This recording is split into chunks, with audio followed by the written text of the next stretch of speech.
Hello and welcome students, Gyanjyoti coaching সেন্টারের পক্ষ থেকে তোমাদের সকলকে আরো একবার স্বাগত।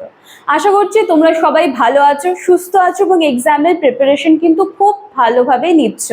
আজকে আমি তোমাদের ইউনিট 2 গ্রোথ অ্যান্ড ডেভেলপমেন্ট থেকে কিন্তু কিছু সাজেশনস নিয়ে এসেছি। আশা করি এগুলো তোমাদের হেল্পফুল হবে।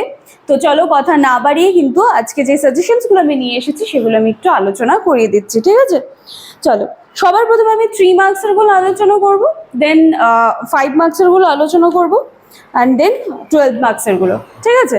চলো দেখো, সবার প্রথমে 3 মার্কসের গুলো আলোচনা করছি। 1 নাম্বার রয়েছে বৃদ্ধি কি, ঠিক আছে?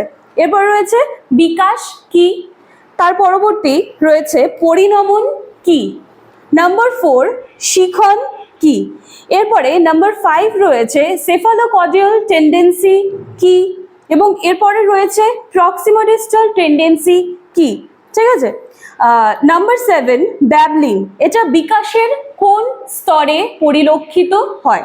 ব্যাবলিং বিকাশের কোন স্তরে পরিলক্ষিত হয়? নাম্বার 8 রয়েছে টেলিগ্রাফিক স্পিচ কি, টেলিগ্রাফিক স্পিচ কি। নাম্বার 9 রয়েছে হোলো ফ্রেজ কি। নাম্বার 10 শিশুর জন্মের সময় কি কি প্রক্ষোভ নিয়ে জন্মায়, ঠিক আছে? এরপরে নাম্বার 11 রয়েছে আত্মকেন্দ্রিক চিন্তন কি। নাম্বার 12 মোস্ট ইম্পর্টেন্ট, কৈশোরকালকে কয় ভাগে ভাগ করা যায় ও কি কি।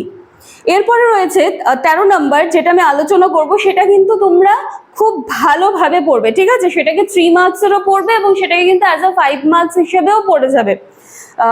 সেটা রয়েছে কৈশোরকালকে ঝড়ঝঞ্ঝার কাল বলা হয়েছে কেন? কৈশোরকালকে ঝড়ঝঞ্ঝার কাল বলা হয়েছে কেন বা কে বলেছেন, ঠিক আছে? এটাকে কিন্তু আমি আবারও বলবো যে এটা তোমরা 3 মার্কসের হিসেবেও কিন্তু পড়ে যাও এবং 5 মার্কসের হিসেবেও কিন্তু পড়ে যেও, ঠিক আছে? এরপর রয়েছে প্যারেন্টিং কি।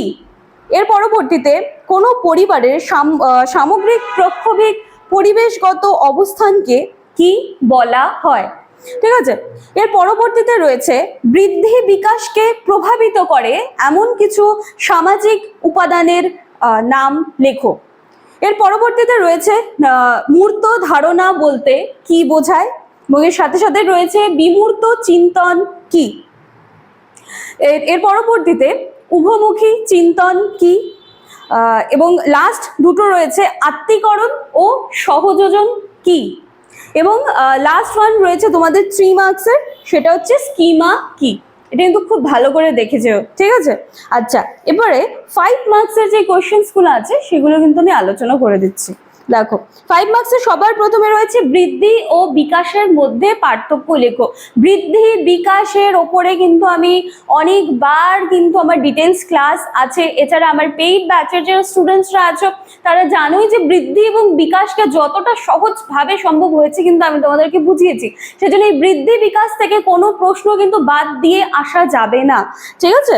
চলো, বৃদ্ধি ও বিকাশের মধ্যে পার্থক্য লেখো। এর পরবর্তী নাম্বার 2 বিকাশের বৈশিষ্ট্য সমূহ লেখো। নাম্বার 3 বৃদ্ধির বৈশিষ্ট্য সমূহ লেখো, এবং এর সাথে সাথে পরিণমন কি এবং পরিণমনের বৈশিষ্ট্যগুলো সেটা কিন্তু খুব ভালো করে দেখে যেতে হবে।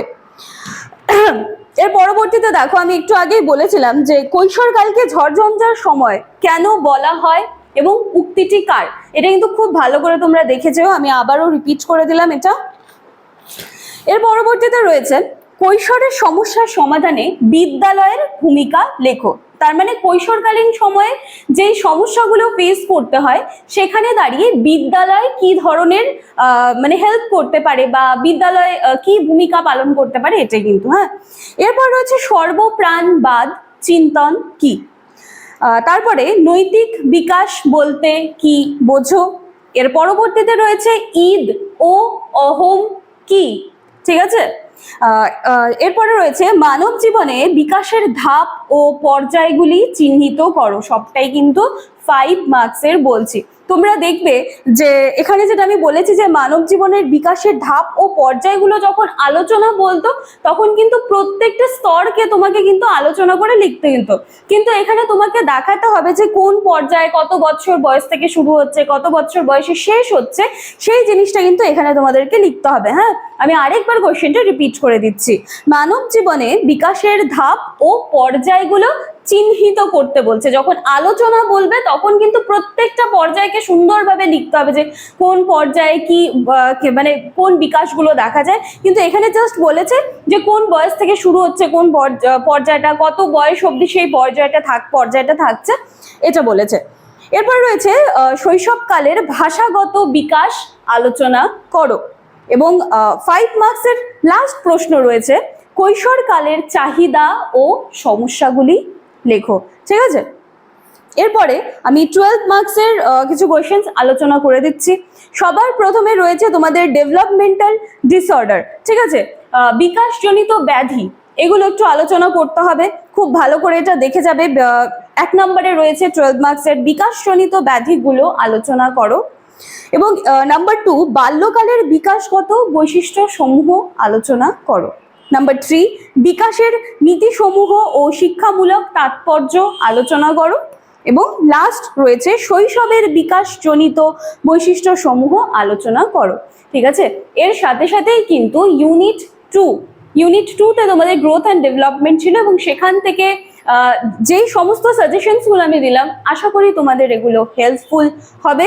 ভালো করে প্রশ্নগুলো কিন্তু দেখেছো, আমি ভীষণ ধীর স্থির ভাবে বলেছি, তোমরা কিন্তু পজ করে জিনিসগুলো লিখেও নিতে পারো। ঠিক আছে, চলো আজকের ক্লাস এটুকুই থাকছে এবং খুব তাড়াতাড়ি, যত তাড়াতাড়ি সম্ভব হয় আমি কিন্তু বাকি ইউনিটসের সাজেশনগুলো নিয়েও কিন্তু একেবারে তোমাদের সামনে চলে আসবো। চলো আজকের ক্লাসটা এইটুকুই থাকছে, দেখা হচ্ছে পরবর্তী দিনে নতুন একটা ইউনিট নিয়ে, সেখান থেকে যে সাজেশনসগুলো সম্ভব আমি নিয়ে তোমাদের সামনে চলে আসবো। আজকের ক্লাসটি এইটুকুই থাকছে। Thank you.